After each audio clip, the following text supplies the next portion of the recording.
A'udzubillah, bismillah, alhamdulillah, wassalatu wassalamu ala rasulillah sayyidina wa maulana Muhammadin ibn Abdillah wa ala alihi wa sahbihi wa man tabi'a hudah amma ba'dah. Fanaqulu biqaulillahi ta'ala fil Qur'anil azim, a'udzu billahi minasyaitonir rajim. Innal ladzina yubayyi'unaka innama yubayyi'una Allaha yadullahi fawqa aydihim faman nakasa fa innama yankusu 'ala nafsihi Waman awfa bima hada alaihullaha fasayu'ti yajun azimah. Wa biqauli Rasulillahi sallallahu alaihi wasallam, man qala fil Qur'ani bighairi ilmin falyatabawwa maq'adahu minan nar. Rawahu Tirmidzi an Ibnu Abbas sahih. Sadaqallahul azim wa sadaqa rasuluhun nabiyul habibul karim wa nahnu ala dzalika minasyahidin. Jamaah hadani Allah wa iyyakum. Alhamdulillah, kita masih diberi kenikmatan yang besar berupa nikmat iman, Islam, ihsan dan kesehatan, sehingga kita masih bisa menunaikan kewajiban menuntut ilmu melalui ayat 10 surah Al-Fatih yang dipandu dengan satu hadis riwayat Imam Tirmidzi, man qala fil Qur'ani bighairi ilmin falyatabawwa maq'adahu minan nar. Semua itu merupakan nikmat dari Allah Subhanahu wa taala yang mengalir melalui baginda Nabi Muhammad sallallahu alaihi wasallam. Oleh sebab itu kita sebagai umatnya wajib menghadiahkan sholawat salam kepada manusia yang dipilih oleh Allah Subhanahu wa taala, manusia yang menjadi paku jagat raya panutan alam semesta, tokoh pemersatu agama, yang beliau adalah baginda Nabi Muhammad sallallahu alaihi wasallam. Dan mudah-mudahan salam senantiasa melimpah kepada segenap keluarganya, sahabatnya, sampai kepada kita semua. Amin ya rabbal alamin. Kita buka kajian ini yang bertemakan hakikat janji setia kepada Nabi dengan membaca Bismillahirrahmanirrahim. Innal ladzina satuhune wong akeh yubayyinaka innal ladzina satuhune wong akeh yubayyinaka kang pada baiat dalam kurung janji setia sapa alladzina karing sira. Innama yubayyinuna iku angin pestine pada baiat sapa alladzina Allah ing Allah. Yadullahi utawi kekuasaane Allah iku fawqa aydihim tetep ing dalem dhuwure pira-pira kekuasaane alladzina. Paman mangkauti sing sapane wong lamun iku nakasa rusak sapa man, fa innama yang kusu mangka angin pestine rusak sapa man ala nafsihi ing atase awak dhewe keman. Paman lan uti sing sapane wong lamun iku aufan pati sapa man bima kelawan barang ahada kang janji sapa man ali ngatasi ma Allah ing Allah, fasayu'tihi mangka bakal maringi sapa Allah ing ajwan ing ganjaran azimah kang agung. Surah Al-Fatih ayat 10. Innal ladzina yubayyi'unaka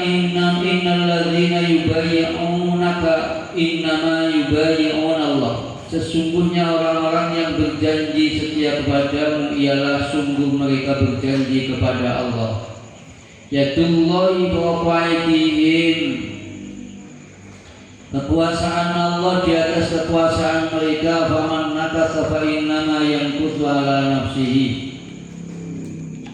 Oleh sebab itu barang siapa yang merusak janji maka sesungguhnya dia merusak atas dirinya sendiri. Waman awfa bima ahada alaihullaha fasayu'ti yajun azimah. Dan barang siapa yang menepati janji dengan sesuatu yang Allah menjanjikan atasnya, maka dia akan memberikan kepadanya pahala yang besar. Quran Surah Al-Fatih ayat 10. Di dalam ayat ini kita menemukan 4 natijah atau kesimpulan, yaitu sesungguhnya janji setia kepada Nabi Muhammad ialah pada hakikatnya janji setia kepada Allah Azza wa Jalla. dari isyarat kalimat innal ladzina yubayyi'unaka innal ladzina yubayyi'unaka innama yubayyi'unallaha. Sesungguhnya orang-orang yang berjanji setia kepadamu ialah sungguh mereka berjanji setia kepada Allah. Dua, kekuasaan Allah adalah di atas segala kekuasaan, dari isyarat kalimat yadullahi fawqa aydihim. Kekuasaan Allah di atas kekuasaan mereka. Faman nakasa fa innama yanqusu ala nafsihi. Ketika barang siapa merusak perjanjian maka dia merusak dirinya sendiri, dari isyarat kalimat faman nakasa fa innama yanqusu ala nafsihi. Oleh sebab itu barang siapa merusak janji maka sesungguhnya dia merusak atas dirinya sendiri. 4. Dan barang siapa memenuhi janji maka dia mendapatkan pahala yang besar, dari isyarat waman awfa bima ahada alaihullah fasayu'tihi ajran 'azima. Dan barang siapa yang menepati janji dengan sesuatu yang Allah menjanjikan atasnya, maka dia akan memberikan kepadanya pahala yang besar.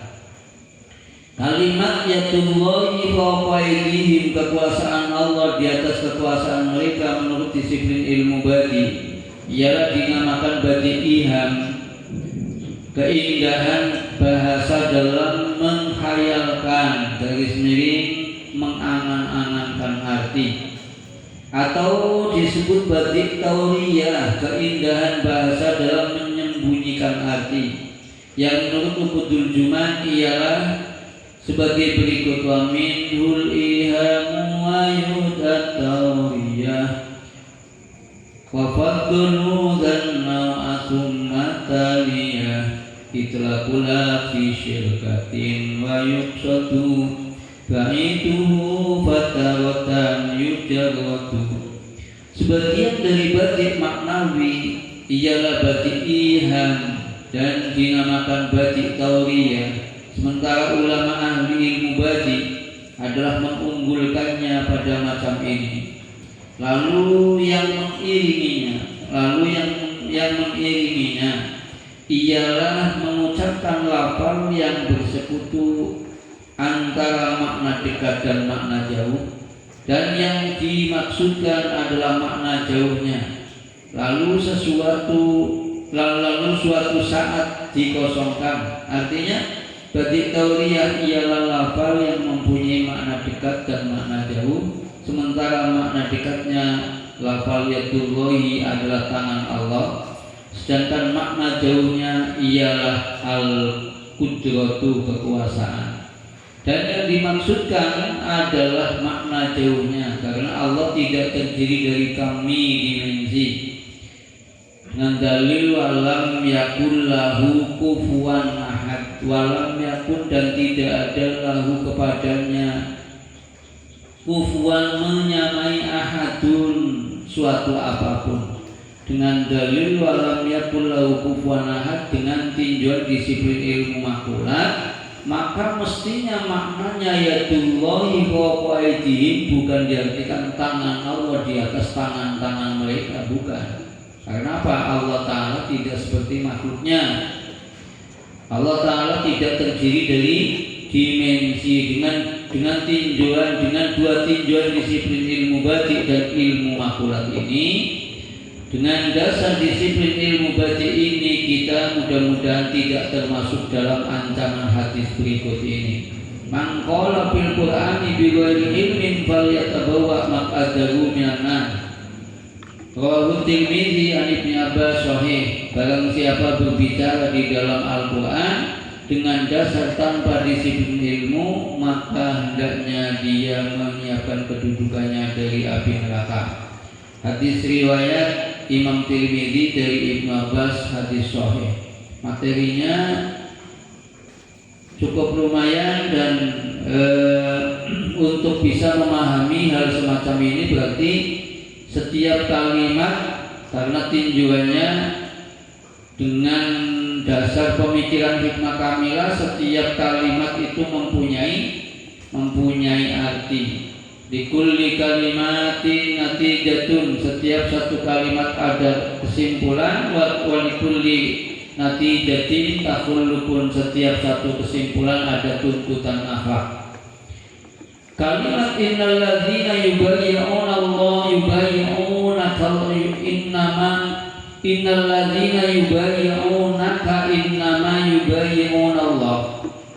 Ini mengisyaratkan bahwa kula panjenengan pada hakikatnya beat dumateng Kanjeng Nabi yang sesungguhnya adalah beat kepada Allah. Ketika kula panjenengan pun ngaku dirinya sebagai mukmin, muslim, muhsin, maka harus mengikuti apa yang diatur oleh baginda Nabi Muhammad sallallahu alaihi wasallam yang pada hakikatnya Kanjeng Nabi niku Rasulullah Allah Subhanahu wa taala. Kangge kesimpulannya muga-muga kula panjenengan bisa nyontoh Kanjeng Nabi kelawan hati yang bersih, sing gambare hati sing bersih niku ya gampangnya nglakoni bombongan. Ayo lagu bombongan. Pengen bahagia kudune bombongan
materinya sampai di sini saja.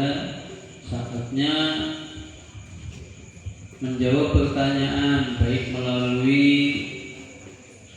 mic maupun melalui tulisan. Ini ada pertanyaan dari mic?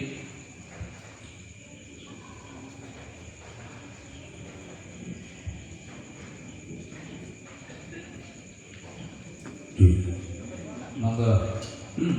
Assalamualaikum warahmatullahi wabarakatuh. Waalaikumsalam warahmatullahi wabarakatuh. Yang pertama izin bertanya berkait Monggo. bahwa hadis ini begini.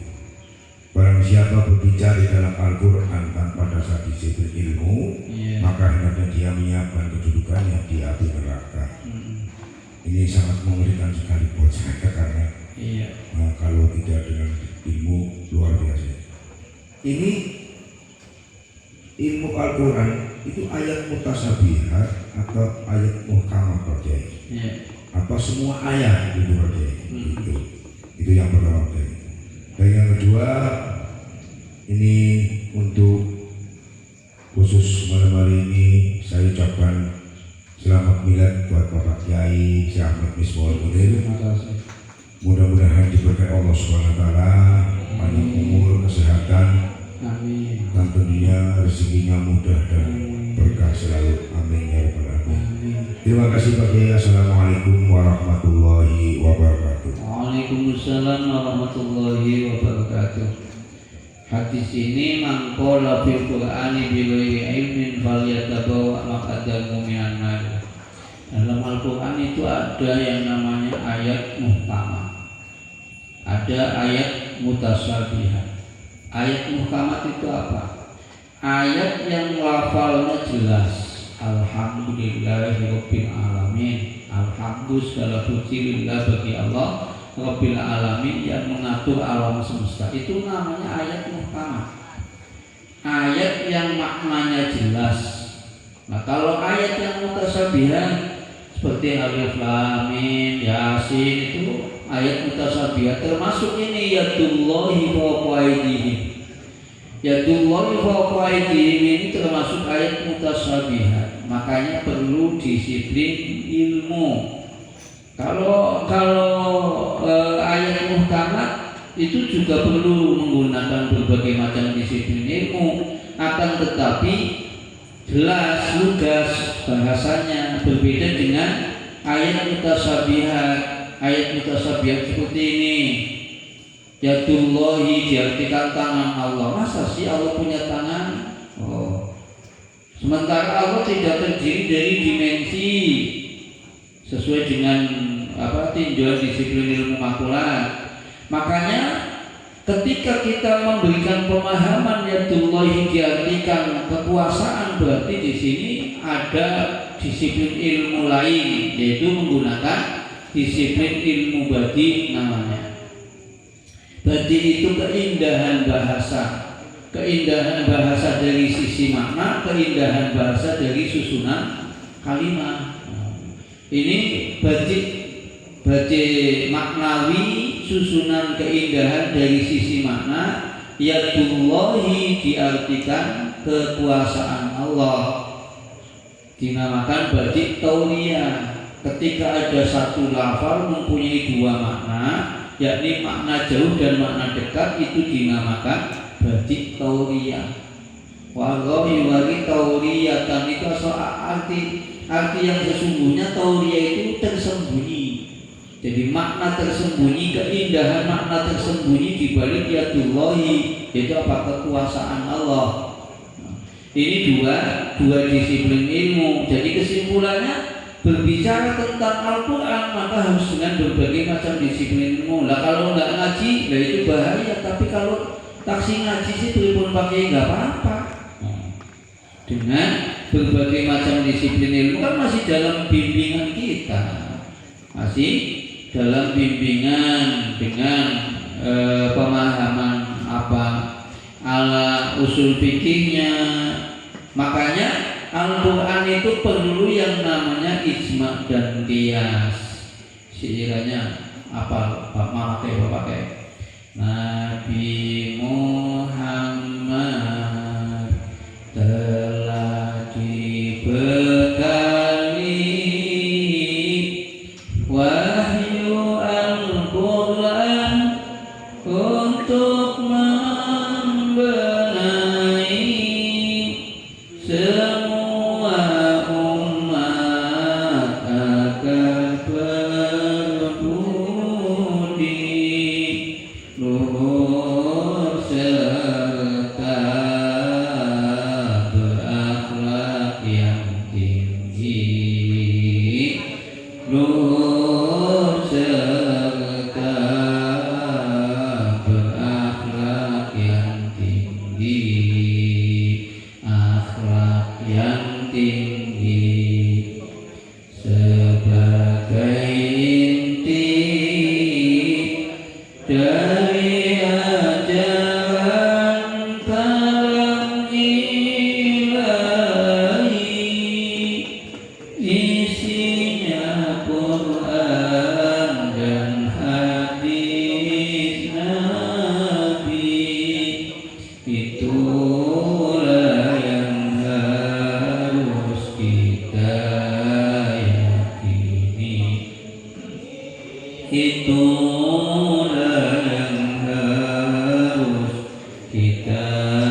jamaah ini sangat beruntung orang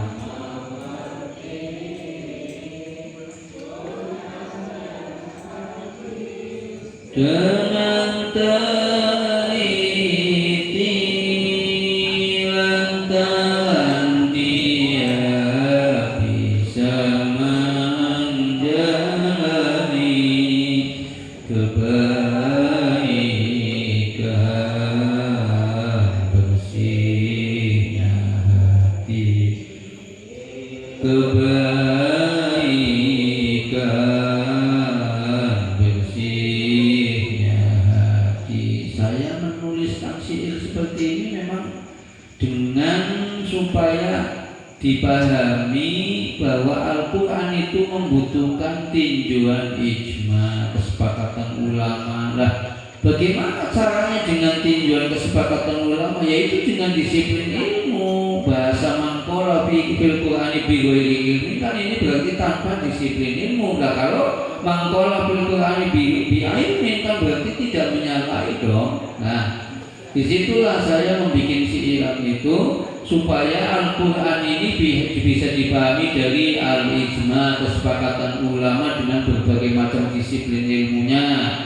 Orang ahli balaghah, orang ahli mubadi, ma'ani, bayan, kemudian yang nahwu, sorot, mantik. Nah, dengan tinjauan yadullahi fawqa aydihim, disiplin ilmu tadi berarti dinamakan batik tauhiyah dengan satu lafal mempunyai makna jauh. Apa makna jauhnya? Kekuasaan Allah. Makna dekatnya tangan Allah. Ini namanya ayat mutasyabihah, ayat yang sulit dipahami, makanya butuh dengan berbagai macam disiplin ilmu sesuai dengan kesepakatan yang disebut al-ijma. Kemudian dengan al-qiyas, ketika tidak menemukan dalil qat'i Al-Quran dan al-hadis, maka tinggal disamakan dengan ayat atau hadis tertentu. Ini kita orang ahlu sunnah wal jamaah di dalam memahami Al-Quran dan al-hadis seperti itu. Karena apa? Kehati-hatiannya, bukan karena bodohnya, bukan. Karena kehati-hatian ulama kita dulu, Imam Syafi'i memberikan solusi pemahaman Al-Quran seperti ini.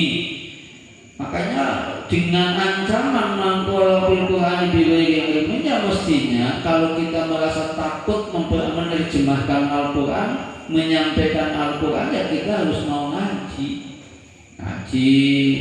kata demi kata, lafal demi lafal, dari nahwunya, sorobnya.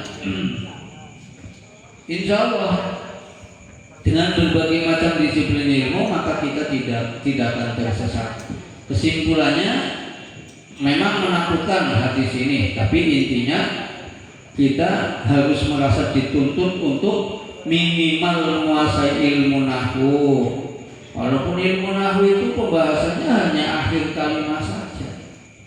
Fil Qur'ani, kenapa dibaca Al-Qur'ani, nggak dibaca Al-Qur'an saja? Karena kemasukan fi, itu tinjauannya ilmu nahwu. Kemudian kalau tinjauan ilmu sorof, kenapa kola nggak koala? Asalnya kan koala. Itu tinjauan ilmu sorof. Kalau tinjauannya ilmu makulah, berarti kola terbikin dari dua titik. Ketika lafal kola ditulis pakai tinta hitam menjadi hitam, ketika lafal kola ditulis pakai kabuk putih maka menjadi putih. Artinya apa? Di situ kita perlu memahami semuanya adalah kekuasaan Allah Subhanahu wa taala. Ngaji kayak kita jangan mumet ya. Sing pentingnya mengenalkan dengan berbagai macam disiplin ilmu kalau mau memahami Al-Quran dan memahami Al-Hadis. Kemudian terima kasih atas yang kedua tadi. Memang hari ini tanggal 12 ulang tahunnya ke-60. Besok sudah mulai 61 umur saya. Mudah-mudahan panjang umurnya ya. Mudah-mudahan panjang sesuai harapannya panjenengan semua, sehingga setiap malam Sabtu bisa ketemu ngaji. Masih panjang sekali ini kajian-kajian Al-Quran dengan metode disiplin dengan metode kajian hikmah kamilah dengan berbagai macam disiplin ilmu. Insya Allah mudah-mudahan ketika saya umurnya masih panjang, insya Allah masih mau ngaji ya, mau pakai bapak ya. Kemudian ini ada tulisan minta surah Al-Fatihah. Assalamualaikum warahmatullahi wabarakatuh. Pak Kiai mau minta Al-Fatihah buat Bapak Asifah Nur Imani. Buat Bapak Asifah Nur Imani yang telah wafat yang bernama Bapak Aliman bin Karyo agar diterima amalnya oleh Allah Subhanahu wa taala. Matur suwun Pak Kiai. Assalamualaikum warahmatullahi wabarakatuh. Al-Fatihah. A'udzubillahi minasyaitonirrajim. Bismillahirrahmanirrahim. Alhamdulillahirabbil alamin. Arrahmanirrahim. Maliki yaumiddin. Iyyaka na'budu wa iyyaka nasta'in. Ihdinas siratal mustaqim. Siratal ladzina an'amta 'alaihim ghairil maghdubi 'alaihim waladdallin. Amin. Ada pertanyaan tadi? Dari ini, kalau belum ada, silakan lagunya Pak.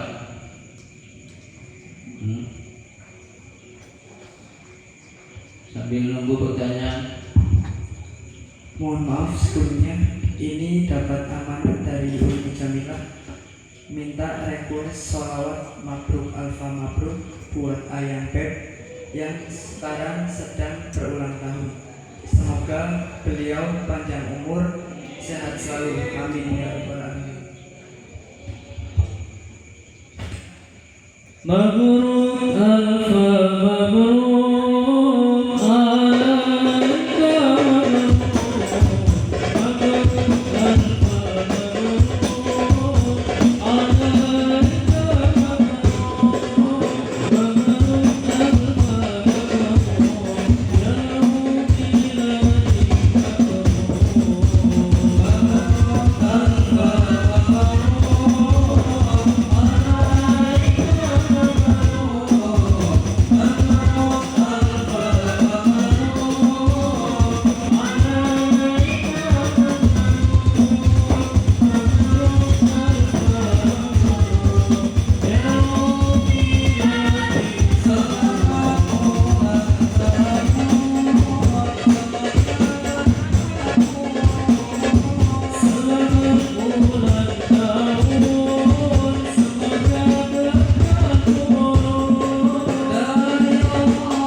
Masih wonten sing badhe tanglet napa pun?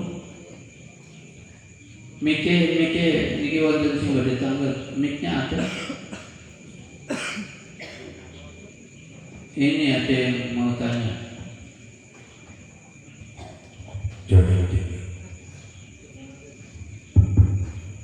Assalamualaikum warahmatullahi wabarakatuh. Waalaikumsalam warahmatullahi Mohon wabarakatuh. izin tanya Pak Yai. Monggo.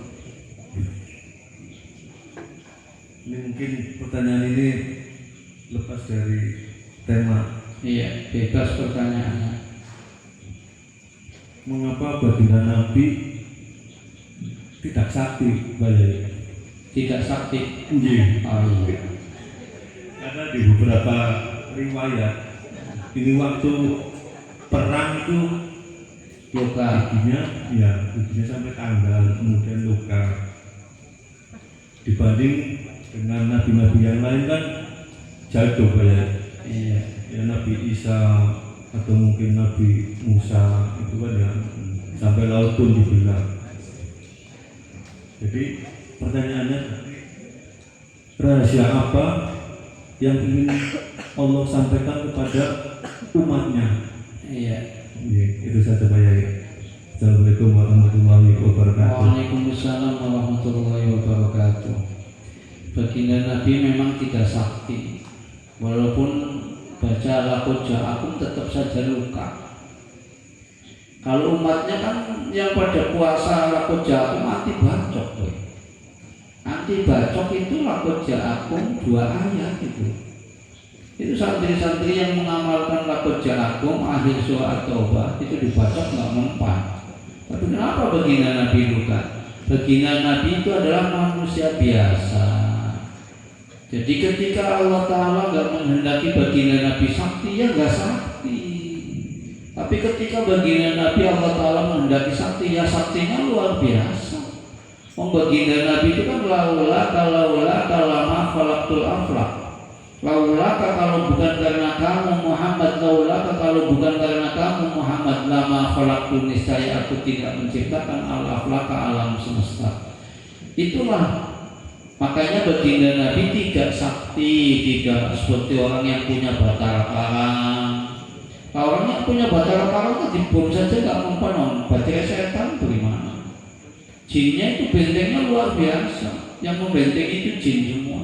Nah, baginda Nabi itu nggak ada, adanya ridho izin Allah. Makanya mohon maaf, ini khususnya orang-orang yang mempelajari ilmu hikmah ghaibiyah harus hati-hati. Di ilmu hikmah ghaibiyah itu banyak sekali yang namanya anti bacok, anti tembak, asma colok, asma macam-macam lah ya. Itu harus hati-hati, jangan salah niat. Kadang-kadang ada bahasa ya Allah, ya Rasulullah saya minta. Itu sudah, kalau mintanya kepada Rasul itu sudah berarti sudah syirik, mempercayakan kepada manusia. Tapi kalau bahasanya gini, ya Allah, ya Rasulullah saya berwasilah dengan engkau mohonkan kepada Allah Subhanahu wa taala. Apa itu bahasanya wasilah? Tapi kalau bahasanya ya Rasulullah saya minta jaduk misalkan, itu berarti sudah minta kepada makhluk. Dalam iman itu ada 3 dimensi. Dimensi iman artinya percaya, dimensi mukmin artinya orang yang mempunyai iman atau yang percaya, dan dimensi iktiman mempercayakan diri kepada Allah. Itu iman. Ketika orang itu hanya mempercayakan dirinya kepada Allah, maka tidak terjadi syirik. Tapi ketika orang itu ngaku iman, ngaku mukmin, punya iman, tapi mempercayakan diri kepada selain Allah, termasuk kepada Rasulullah, itu juga syirik. Rasulullah manusia kan. Makanya kalau dengan Rasulullah pakainya wasilah, ya Rasulullah saya berwasilah melalui engkau sampaikan hajat saya kepada Allah. Itu boleh, gak apa-apa. Ini khususnya mohon maaf yang pada belajar hikmah ghaibiyah harus ditata bahasanya. Wasilah itu diperintahkan ya ayyuhalladzina amanu taqullaha wabtaghu ilaihi wasilata. Ayat 35 surah Al-Maidah dulu kan sudah dibahas.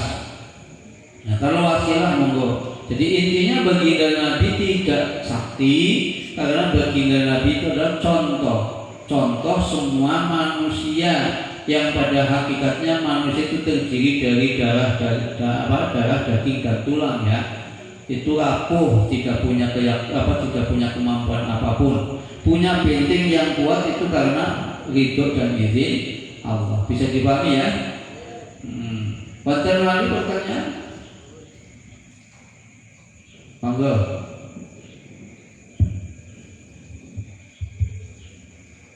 Izin bertanya Pak Yai. Monggo. Ini hubungan dengan sholat Pak Yai. Iya. Bagaimana hukumnya bila sholat Jumat ketinggalan 1 rakaat? Iya. Apakah itu masih dikatakan sholat Jumat? Karena ini masih dalam konteksnya jamaah. Layaknya sholat yang lainnya kayak sholat subuh, Iya. ketinggalan sholat 1 rakaat itu masih dikatakan bisa jamaah. Tapi kalau sholat Jumat kan konteksnya biasanya karena ketinggalan 1 rakaat itu kan sholatnya sendirian. Itu bagaimana Pak Kiai? Iya. Terima kasih. Sholat Jumat itu tidak beda dengan sholat yang lain. Saya pernah membaca di kitab Subulus Salam, ketika kita masbuk, ketika kita menjadi makmum masbuk Jumat, tertinggal 1 rakaat, ya adib, tambahkanlah atau gabungkanlah atau tambahkanlah kekurangan yang belum kita amalkan. Insya Allah hadis ini juga tertulis di dalam kitab Bulughul Maram. Jadi intinya ketika sholat Jumat tertinggal 1 rakaat, maka ditambahkan 1 rakaat saja, tidak perlu menambah 3 rakaat. Kan awalnya kan usolli fardhu Jum'ati rakaat ini mustaqbil kiblati, makmuman aja keadaan, makmuman saja langsung ya.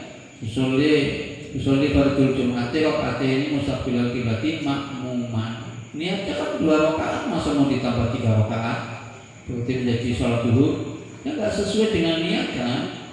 Nah, jadi dengan dasar hadis yang tadi saya terjemahkan, bahwa ketika sholat Jumat tertinggal 1 rakaat, tambahkanlah rakaat yang belum kita selesaikan. Bisa dipahami betul? Sakit nih? Wonten malih apa Bu? Ibu-ibu ada yang mau tanya? Cukup? Yang cukup ya ditutup dengan lagu Rukuning Agama.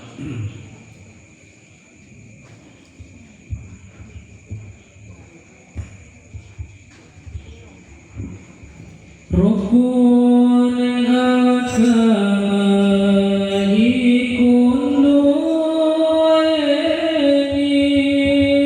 telung perkara kang nomor 1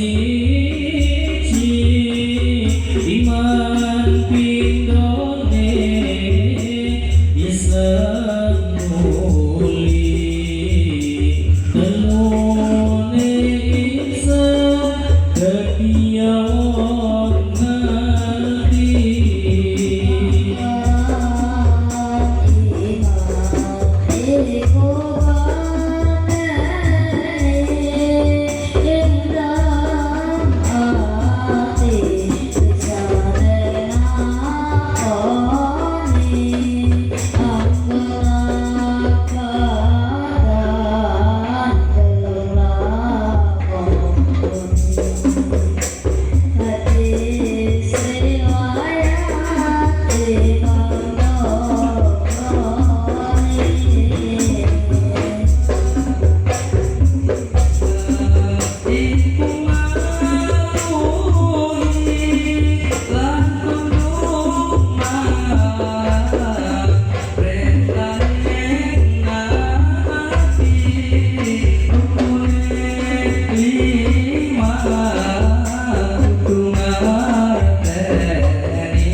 nomor siji Indonesia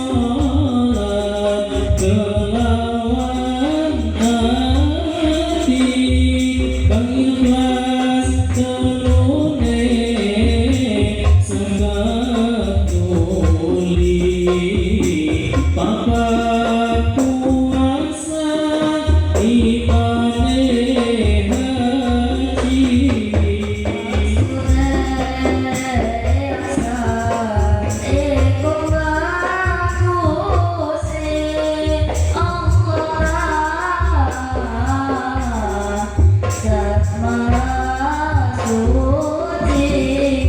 Lembaran sepadan manuk nabi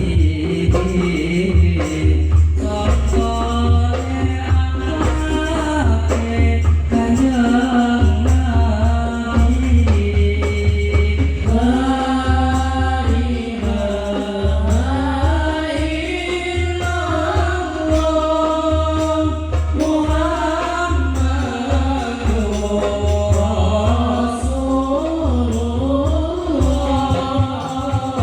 La ilaha illallah Muhammadur